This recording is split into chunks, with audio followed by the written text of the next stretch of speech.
Hello, maayong buntag sa tanan nga mga tao sa kalibutan, especially sa tanan nga mga tao nga nagpaminaw o nagtanaw sa akong videos. Daghang salamat sa inyong pagtangkilik sa akong small videos nga gibahagi sa YouTube. Bisan gamay lang nga video, nakahatag ko og lesson sa mga tao nga handa gyud maminaw nako. Mga igsuon, ang kaning video nga ako gihimo karon dili na ni sa para sa ako ang kaugalingon, kundi para sa atong tanan nga tawo nga makaintindi ug makasabot sa tanan nga gipadayag sa atong buhing Dios. Mao ang atong Ginoo kundi si Papa Lord Jesus nga tuwa sa langit. Mga kaigsunan na anasad ko karon nga bahin magabasa na sa tapos sa iyang gipadala karon nga mensahe nga gihatag nato sa atong mga igsuon nga wala pagid ka ila o wala pagid ka basa o wala pagid kasabot sa tanan nga about sa atong Panginoong Hesus. Mga kaigsuonan, daghan man gid mga babayi nga nakasala, daghan gid ang mga babayi nga nakasala og ako usa na gid ko sa babayi nga nakasala sa akong bana, especially sa akong ex nga out there sa Iloilo. Kay bawo na ka kung kinsa ka, ang ako lang mahambal sa imuha nga patawad nga naging ayo, patawad nga gibiyaan ti ka, patawad sa tanan-tanan, patawad sa akong nahimo nga mga kasalanan diha kanimo, patawad nga naging mahina ko o patawad nga nagsurrender ko kanimo. Patawad sa tanan akong nabuhat sa imong kapaayo sa akong kinabuhi. Daghang salamat sa imong kaayo diri kanako. Ug daghang salamat sa imong kaayo sa ani ako karon. Nag-stand up ko sa Ginoo para ipakita ko sa Ginoo ang akong pagsakit sa imong kalukuban, akong ginahayan sa akong kinabuhi. Ug akong gisurrender sa akong kinabuhi na nakasala ko diha kanimo. Akong surrender sa atong Diyos sa ikaw. Ani, mabinag-binag mo kung asa kadapit, nagkulang diri ka na ko o nakasala diri ka na. Kay ako babae lamang na naibisyon sa akong kinabuhi na mas maayo ka ako madatnan sa akong kinabuhi sa akong bahay. It's not too late para siguro magbago na issue. Pag-umin mo kung kinsa ka, magbago ka, i-realize mo na ang bisyo di ay ang nakaguba sa ating pamilya. Kini guys, ang ako gipadayang, ako ginigihimo, ako gini siya gipangita sa Bible tungod kini ang akong true story. Mga kaigsuon, usa ko kababae nga nakasala sa akong bayan. O karon, ako siya gihinungsulan bisan karon sa akong kinabuhi karon nga pabilin sa kalibutan nga serve ko sa atong Ginoo. Tungod kanila ang solusyon para mabayran ko ang tanan akong sa kasalanan diya sa akong ex. Tungod lamang sa bisyo, nagbuwag ni tungod sa bisyo. Tungod babae ra sad ko nangandoy o peaceful life, nangandoy nga maayo ang pagtratar sa atong sa mga lalaki, nangandoy nga maging happy family, pag nangandoy nga maging maayo ang atong pamilya o ang atong kinabangay sa lalaki. Busa ako dili kinalad sa kinabuhi tungod ako nakapamilyo ako palahon, especially dili ko kinaya almost 10 years nga nagpa-martyr pero wala ko isa.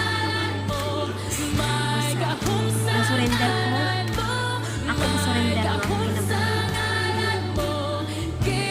Nilakaw, biyaan siya. O gano'n, ani ako, nagdangok ko sa Ginoo para i-serve natin ang akong pamilya para tuhat ko sa mga tao na nakatuhat ko mga kasalitan. Hindi ko man siguro ulit ang tanan para mga yung mga kapasayuan sa aking kasalanan.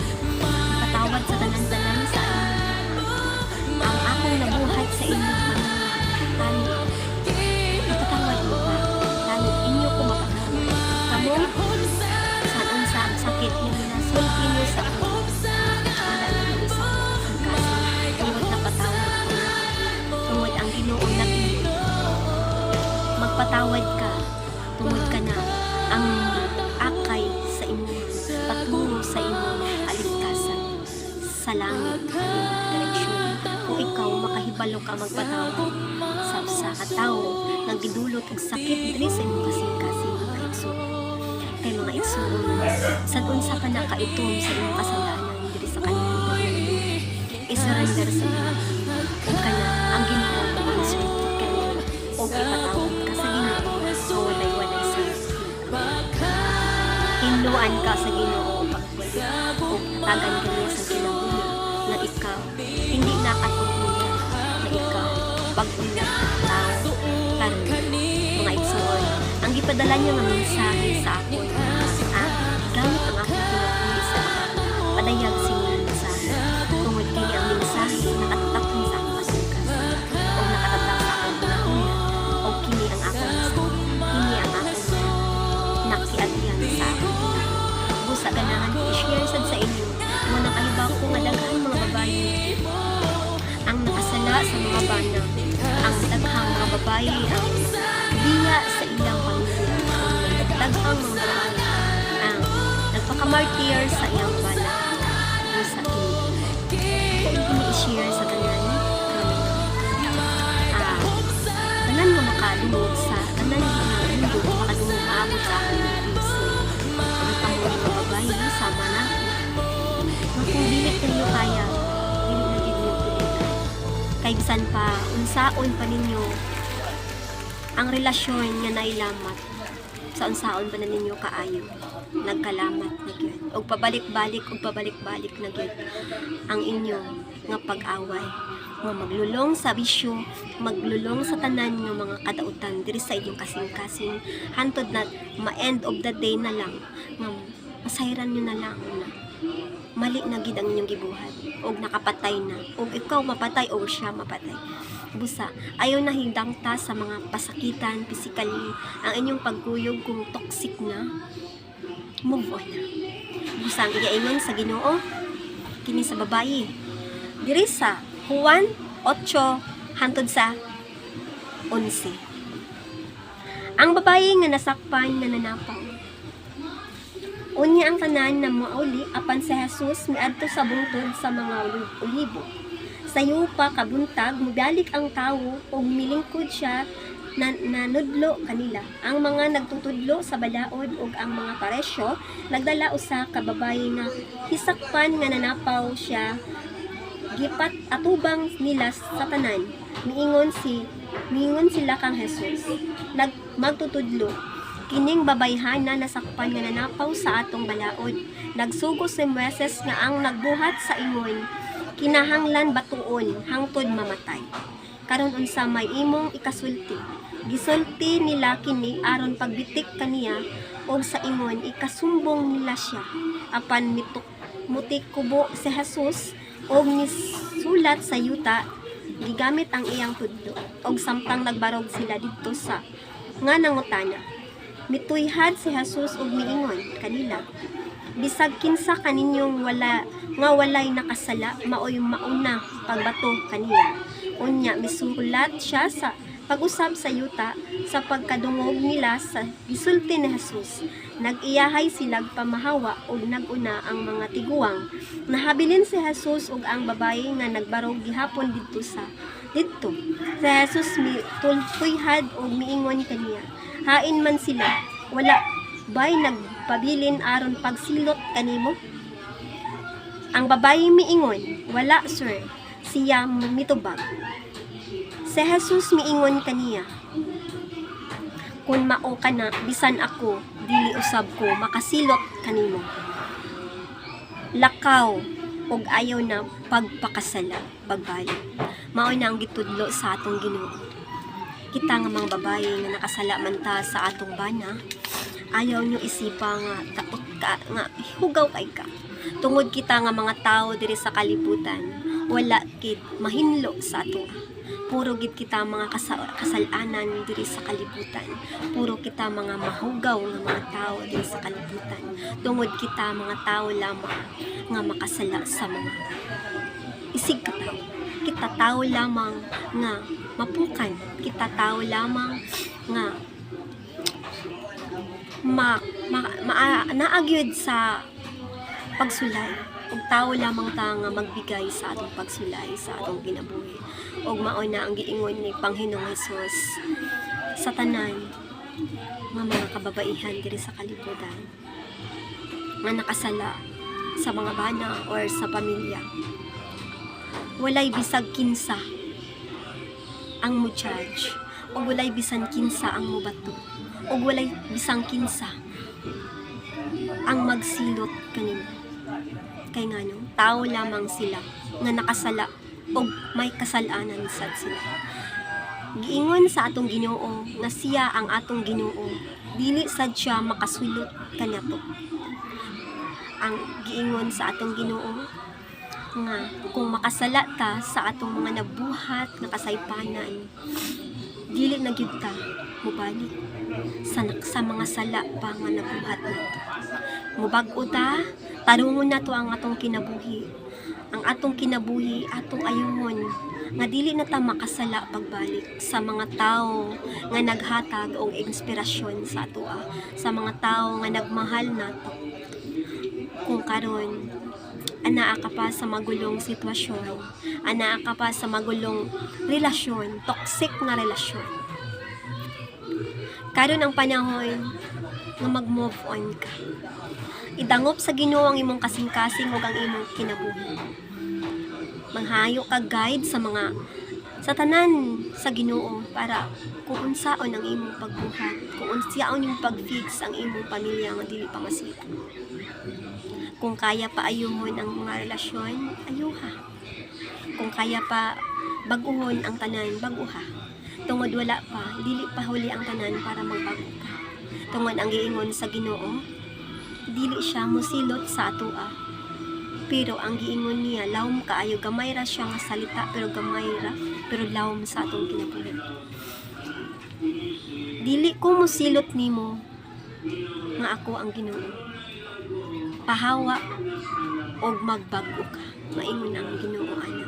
Tungod kita nga mga tao niya, pinangga ta sa Ginoo. Busa dili siya ganahan nga malulong ta sa bisyo, malulong ta sa mga unsaman nga mga toxic nga relasyon, malulong ta sa unsaman tungod dili nato na deserve. Tungod ang Ginoo nag-create nato upang makita niya o makita niya nga kita nga mga tao niya makashare pa sa daghan nga wala pa nakaibaw sa mensahe busa mga igsoon dili pa diya ang tanan mga itagpatawad sa mga tao nga atong nabuhat sa mga saya mga sala diya kanito mga ayo tagapatawaran sa mga tao nga atong naapakan mga ayo tag mga pasaylo sa mga tao nga ato gyud nadurog ang kasing-kasing tungod kana ang susi nato na kita mahinduan sa Ginoo o mapatawad sa Ginoo kung kita magpakumbaba sa atong pagkasala. Busa iampo ang tanan nimong mga kasalanan, iampo ang tanan nimong mga naagi karon nga mga malisod, iampo sa Ginoo ang tanan nimong kinabuhi. I-surrender sa tanan ang imong kinabuhi, ang imong problema. Tungod ang Ginoo mo provide nimo o ang Ginoo mo tabang kanimo sa tanan-tanan nimong kinahanglan o sa tanan nimong question sa imong kinabuhi. Isalig sa Ginoo ang tanan. Tungod diri ang Ginoo mo sampit o ang Ginoo mo tubag diri sa inyong kasing-kasing sa hunahuna. Tubagon kaniya espiritu badi. Ayaw kalimot nga naatay Ginoo sa nga kung ikaw sa oras nga malumubog ka mga itagpatawad sa Ginoo. Tungod sa unsa ka itong sa imong mga kasalanan nga nahimo sa kalibutan. Handa ka hugasan sa Ginoo. Handa ka patawaron sa Ginoo. Tungod siya lamang ang atong Ginoo ug ang atong bugtong amahan nga nag-ingon siya sa atoa. Ania ako. Nagkari ako hindi para sa mga matarong. Nagkari ako para sa makasasala. Busa gitawag tang sa Ginoo ang atong mga kasalanan. Gitawag ta nga isurrender na gid nato ang tanan. Isalig nato sa Ginoo ang tanan nato mga kasalanan. Ang gitago-taguan nga mga kasalanan diri nato sa atong mga kasing-kasing. Kaya surrender na sa Ginoo kaning diri sa atong kasing-kasing nga gitaguan nimong kasalanan. Mga wala ang puo, mawala murag anan ka sa tunok sa imong kasing-kasing naibtan nga mugaan ang imong hunahuna, ang imong tanan nga mga kakulian sa imong kalawasan, mga wala na tungod ang Ginoo mo produce ginano o mo survive gid ka hantod-hantod kung ang Ginoo imo ra siya kuptan ug ang Ginoo imo lang gid siya paniwalaan sa imong kinabuhi. Wala ta may mawala nato kung ang Ginoo ta magsalig ka sa Ginoo. Mo sa try lang. Try lang kay ang Ginoo handa gid magpatawad ug handa gid magpasaylo kanimo bisan unsa ka man kadautan. Daghang salamat sa inyong pagpaminaw sa akong videos. Daghang salamat and God bless all over the world. Good day.